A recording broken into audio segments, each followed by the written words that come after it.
Hi, independent GelMoment distributor Kim Foster here. In this tutorial, I thought I'd walk you through how I created this fun plaid design.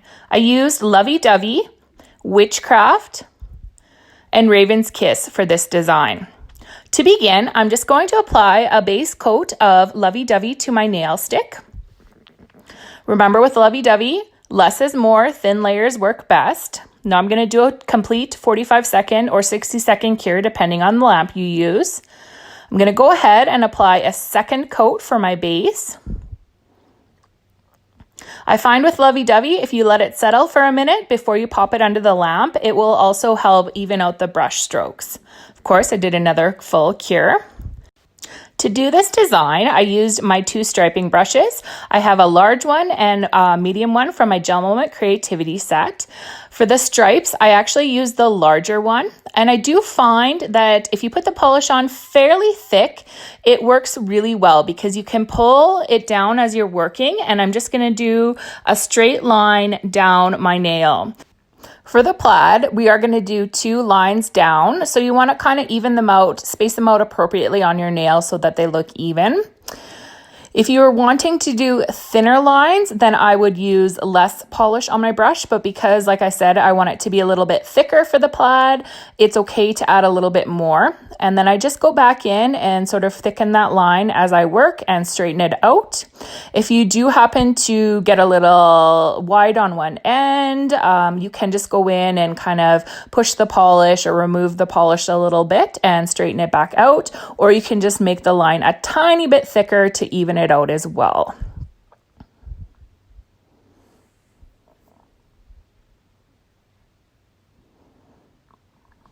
It's just a matter of time and patience and making sure that you are kind of working slowly.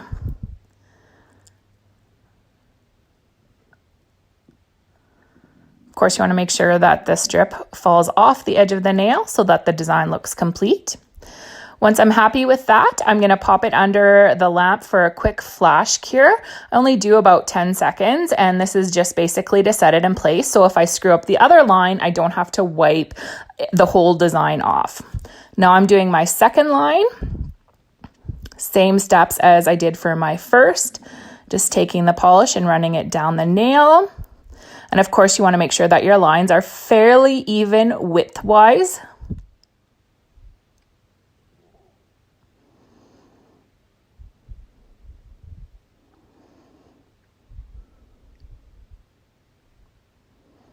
And if you are not quite happy, you can always make your line on the other side a little bit wider as well.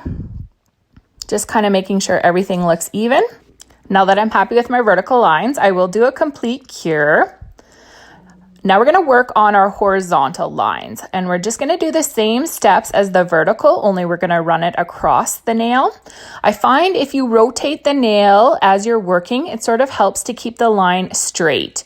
So as you'll see as we go along here, I actually kind of rotate and turn the nail while I'm going.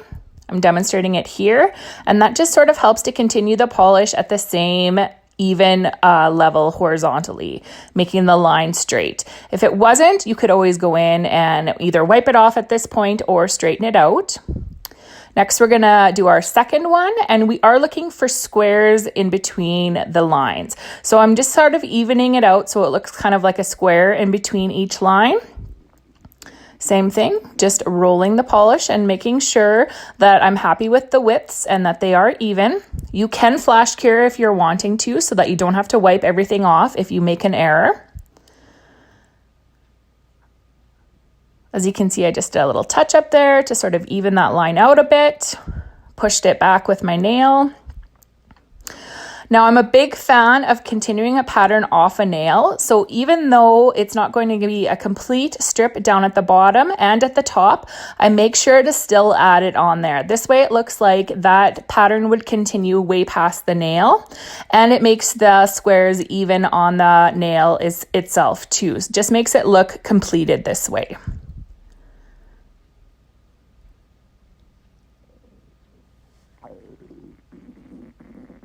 Once I'm happy with that, I will do a complete cure.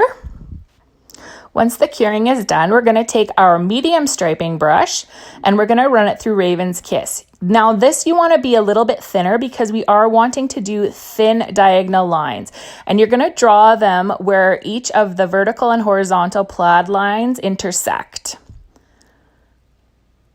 Don't worry about it being super neat. You're kind of going for that like messy diagonal look here. And of course you want to make sure you're doing it on the top and the bottom strip as well. If you happen to get a little bit too thick, like I was in the upper corner there, I just wiped it off and went in and redrew my little lines because they were less thick and I was happier with that. Now we're going to do a complete 45-second cure. Now I'm just going to go back and make sure that there's nowhere that I need to touch up, and if there is, I just add a little bit more.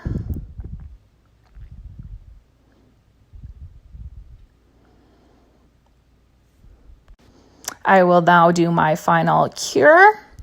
And then I wanted my plaid to be matte, so you could either use Matter Effects Top Coat, or you could take the gray side of your file and actually buff the shine off the nail, and it will give you a matte look. I chose to demonstrate that in this video, but on my actual nails, I use the Matter Effect Top Coat.